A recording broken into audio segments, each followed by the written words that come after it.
মারা হয়েছিল। তৃণমূলের এক নেতাকে কংগ্রেস আজকে যোগদান করাচ্ছিল, তিনি যখন কংগ্রেস অফিসে পৌঁছেছে, কর্মীরা কংগ্রেস অফিসে আজকে ডিম বৃষ্টি করেছে, কংগ্রেস অফিসের ভেতরে ডিম মারা হয়েছে। দেখুন, তৃণমূল আছে তৃণমূলেতেই। এই যাবতীয় ডিম সংস্কৃতির আমদানি তৃণমূল কংগ্রেসের।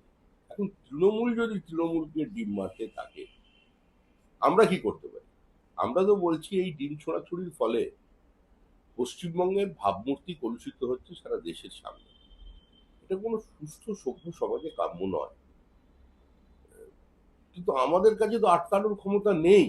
তো বারবার বলছি, পুলিশের কাছে মেটাল ডিটেক্টর আছে, ডিম ডিটেক্টর নেই।